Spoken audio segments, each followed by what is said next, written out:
Pois é, agora a gente vai conversar sobre um assunto de bastante relevância para o nosso país. Estou aqui com o Luciano Tertuliano da Silva, ele que é juiz federal substituto, e a gente vai conversar um pouquinho mais sobre a liminar que ainda continua em vigência contra a posse do Lula na Casa Civil, não é, Luciano? É isso mesmo? Explica pra gente.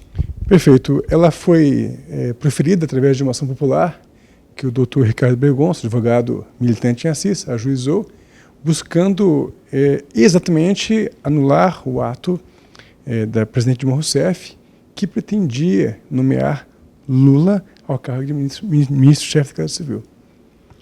E essa ação popular, é bom que se propague, ela é um instrumento colocado aos cidadãos para que se voltem, denunciem ou tentem anular atos administrativos lesivos ou ao patrimônio público ou à moralidade administrativa. No caso, como bem alegou o Dr. Ricardo Bergonça, o ato em si tinha uma nulidade que consistia no quê? Desvio de finalidade. Ele foi praticado em tese, por um motivo, mas buscava, na verdade, outro. Então, houve aí um desvirtuamento retórico, porque mostrou-se um fundamento para o ato e, na verdade, a sua finalidade era outra contrária à lei, qual seja, afastar o Lula da jurisdição do juiz natural da causa, que é o Dr. Sérgio Moro, da 13ª Vara Criminal Federal de Curitiba. De uma maneira bem didática para o pessoal de casa poder entender. Não existia só um pedido aqui em Assis, existiam outros, mas o que foi acatado foi o daqui, né? Não, na verdade existiam vários pedidos pelo Brasil. São mais de 50 ações populares, nas quais em três foram proferidas decisões concedendo a ordem liminar, uma no Rio de Janeiro, uma em Brasília e uma aqui em Assis. É bem que se diga também que atualmente vigem duas decisões que impedem a posse de Lula como ministro. A minha e a do ministro Gilmar Mendes, que foi dada pelo STF em uma outra ação chamada mandado de segurança, e não ação popular. Cabe recurso para os envolvidos? Claro, assim como não só cabe, como já coube, Eles já interpuseram um recurso perante o Tribunal Regional Federal, e a presidente da corte houve por manter a minha decisão. Obviamente, agora o processo tem os seus trâmites normais até chegar à sentença. Quando a sentença for prolatada, a decisão passa a ter um caráter não mais provisório, mas de definitividade. Aí caberá um outro recurso, que é a de apelação, que, no entanto, corre pelas vias ordinárias, e não na via rápida, como foi o caso do pedido de suspensão de segurança que interpuseram perante o Tribunal Regional Federal. E aonde estamos hoje? Ainda cabe mais pessoas entrarem, ou o que já está acontecendo atualmente já é o suficiente? Meu entendimento é que qualquer outra pessoa que entrar com essa ação, desde que cidadão, e aqui lê, esse cidadão é aquele que tem título de eleitor, que esteja no livre gozo de seus direitos políticos. Qualquer cidadão que entrar com uma ação aqui em Assis, perante a Justiça Federal, essa primeira ação vai estar preventa. Então, todas as demais ações serão colocadas em apenso a essa. Ou seja, não será proferida uma nova decisão. Essa já tem o seu efeito. E, lógico, podem e devem valer-se desse instrumento constitucional, que é a ação popular, mas, neste caso, como já tem uma ação popular em trâmite, a primeira ação torna prevento o juízo e as demais vêm acompanhando. Em alguma esfera isso é tratado com prioridade? Existe um tempo, um prazo para o pessoal de casa poder entender? A concessão da ordem liminar, ela vislumbra a presença, primeiro, da plausibilidade do direito invocado e, segundo, a urgência. Então, a urgência que recomendava uma concessão de uma ordem de imediato, ela já foi atendida. Então, agora, o desenrolar do processo, e aqui diga-se, o caminhar normal do processo, não vai prejudicar essa urgência, porque ela já foi atendida com a ordem liminar.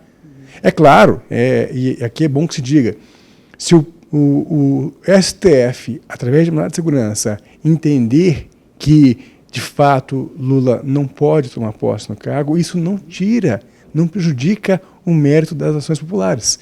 Porque é um outro tipo de ação e é uma competência diferenciada. Né? Enquanto a competência para analisar mandado de segurança contra esse ato em específico é do STF, a competência para analisar as ações populares são do juiz de primeiro grau. A gente sempre, quando tem esse tipo de decisão, a gente muitas vezes acaba pensando em bom senso. Existe um bom senso, por exemplo, de algum juiz, da desembargadora? O que culmina numa decisão final? Veja, o juiz deve estar atento desde o princípio para que a sua decisão, primeiro, se coloque abaixo da lei e concretize o Estado democrático de direito. Não é? O juiz tem que sempre buscar, primeiramente, realizar as normas constitucionais fundamentais que estruturam o nosso país. Certo? No caso da decisão que eu proferi, o que eu visei resguardar o quê? O princípio da moralidade administrativa, que é princípio constitucional e merecia ser garantido porque estava sendo atingido por um ato através do desvio de finalidade. Esse ato, com uma finalidade diversa e ilícita, ele passa a ser imoral. Então, esse princípio é que, na minha decisão, procurei resguardar. Assim como fez a própria desembargadora, que preside a nossa corte aqui, assim como fez o ministro do STF. Todas as decisões visaram resguardar o quê? O princípio da moralidade administrativa. É exatamente o que o Sérgio Moro também tem feito, né? Ocorre que a Operação Lava Jato ela tem uma índole criminal, certo? Ao passo que a ação popular tem uma índole civil. Né? Agora, logicamente, todos, quer detentores de cargos eletivos ou de cargos através de concurso, como é o de juiz, devem respeitar a moralidade pública como um todo, né? Administrativa ou judicial. Enfim, não podem violar esse princípio constitucional, certo? Ele, logicamente, está atuando na conformidade da lei, mas é um caso bastante complexo, né? É um caso que, vez ou outra, traz uma nuance diferenciada que não é comum aos processos de menor complexidade, de menor valor, digamos assim, social, né? O processo que ele preside é um processo criminal complexo, de um valor social, quiçá, o maior do país. Então, é natural que você, tendo sob seu controle um processo com vários réus, com vários réus de poder financeiro e político invejável, com bons advogados, óbvio que, uma vez ou outra, acontecem circunstâncias que dependem de uma análise diferenciada. Não é possível resolvê-la com base nas que cotidianamente são tomadas. Um exemplo muito claro disso, e está em discussão aqui, é se ele poderia ou não poderia veicular aqueles áudios, né, que foram gravados com a presidente Dilma e o Lula. O doutor Sérgio Moro ponderou muito bem o interesse social ali incutido e houve por bem publicar essa conversa. Né? Lógico, aqui se discute muito se ele está ou não correto. Agora, o que não se discute é o valor dessas informações para os administrados, para os eleitores que votaram ou não no atual governo. Como o próprio juiz Sérgio Moro disse, é preciso saber como que nossos governantes agem sobre as sombras. Né? E são as nuances que você acabou de falar. São as nuances que acabamos de comentar.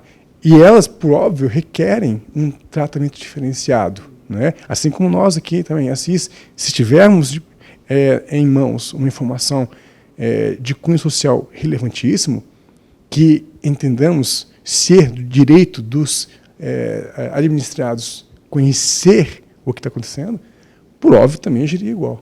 Né? Agora, claro que em uma ação tão importante quanto essa criminal, onde vários envolvidos podem vir a ser condenados, muda-se muito o discurso. Aliás, não é só na Lava Jato. Registre-se, né? Nós aqui temos dado decisões importantes em que, lamentavelmente, a sociedade inverte os valores. O vilão passa a ser o magistrado e não a pessoa que cometeu vários crimes ou que está sendo acusado de um crime muito grave. Lamentavelmente, isso é reflexo do quê? A sociedade entende que o culpado é o juiz, quando, na verdade, o juiz está apenas concretizando as consequências legais dos atos que os réus voluntariamente praticaram.